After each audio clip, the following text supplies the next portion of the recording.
All right, let's assume that you will follow the delegate rule. How on earth do you really know what your constituents want? Could be by letters to the constituents. People have extra grind. You're going to read the letters to the editor, same people write in. How do you really know what your people want if you're going to follow that rule?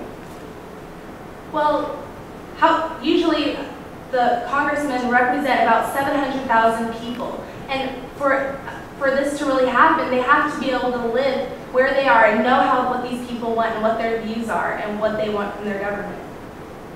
I also think another great way for congressmen to learn what the constituents want is through the internet and other such media, because it's easier for the constituents to connect with their congressmen.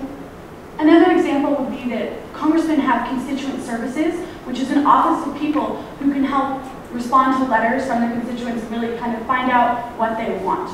However, and I agree with you, I don't think a representative with 700,000 constituents can really represent his constituents.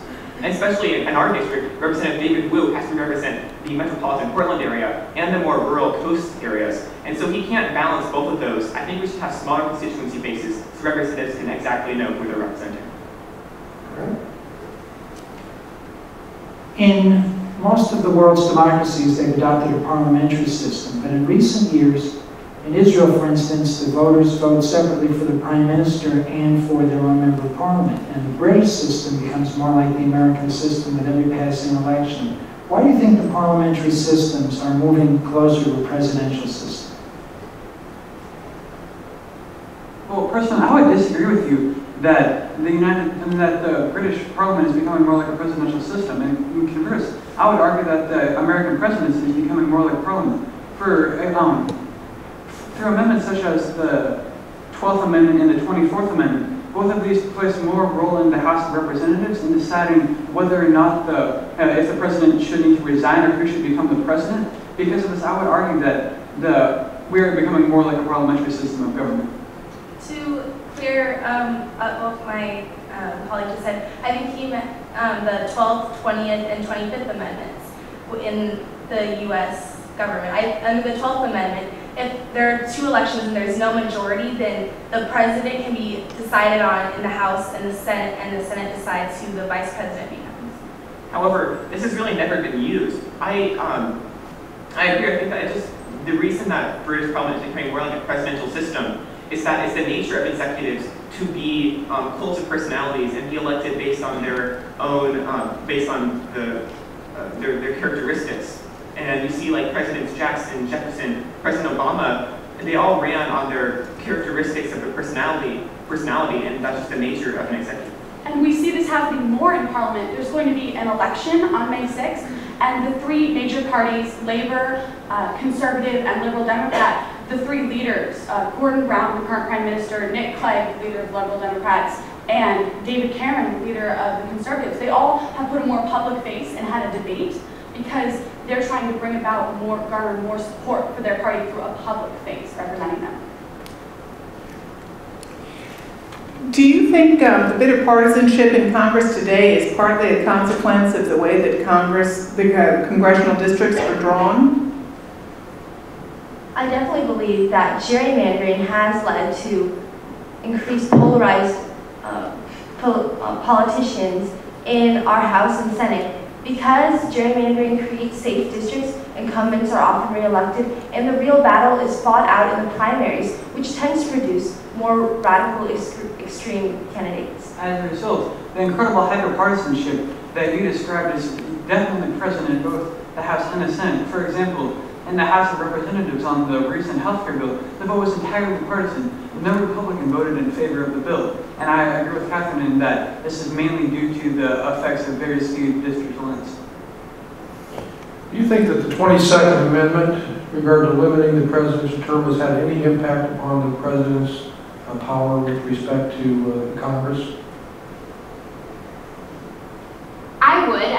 I would agree with President Reagan, who said that it was the lame duck amendment, because the president, in the end of his second term, really his clout diminishes. He's leaving soon. He's trying to push through as much as he can, but really he'll be gone soon. I think that for this, you see that Congress could potentially wait to deal with issues until that president is gone, because they know a new president could be coming in who would take a different viewpoint, and there's no reason to deal with the current administration if it's changing soon.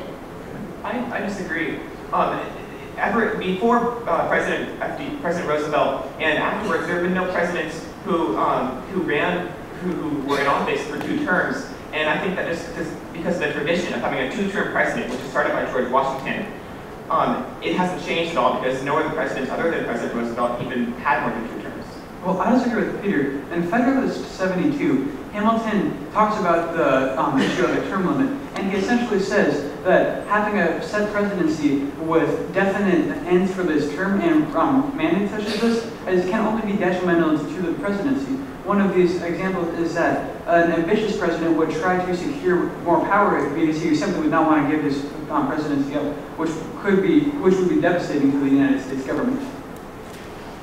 Could we eliminate a lot of the problems that you've mentioned with drawing districts by going back to the way things were before 1842 and going back to at-large districts, maybe with proportional representation, cumulative voting to protect minorities, and eliminate some of the problems you've identified, get the courts out of this, and wouldn't that be a better system? I definitely agree that a large system would be better because no districts would be drawn. The state, all the constituents would simply vote for the number of representatives that the state was allocated after the census. And because of this, there would be no kind of winner-takes-all system.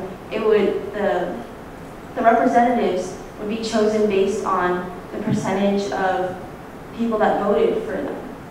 Well, I would have to disagree. I think that having representatives from certain districts is really important because it really brings across the delegate theory of representation and helps representatives really know how they can best represent their constituents and get across their diverse interests. A better system maybe would be try and fix some of the problems that come from gerrymandering. For example, there's been a proposed constitutional amendment in our state of Oregon that would create an independent commission of retired judges, one from each of our 5 districts, congressional districts, that would draw the district lines in a nonpartisan manner. Okay. Well, tell me a little bit more about this commission. Do you think this is going to pass? If that doesn't pass, what other opportunities do you think there might be for drawing congressional districts then? Well, I'm not sure if it's going to pass, but I think it's a really good system because it has people who are judges, so people who are practiced in not taking a bias in the law, who would hopefully be able to draw lines that would better just reflect population instead of political interests. One other form that we could use to try to lessen the effects of gerrymandering is mainly because the gerrymandering, in order to maneuver their constituents' interests, districts are often drawn in completely ludicrous shapes. For example, I believe the 3rd district of South Carolina has once been described as a 3-headed sea anemone. So, in order to fix this, may I finish my thought? A more egalitarian option for the people would be to have districts that are drawn based on isoparametric standards, in which the areas of the districts could only be proportional to the perimeters of them. That's profound. Good job, sir.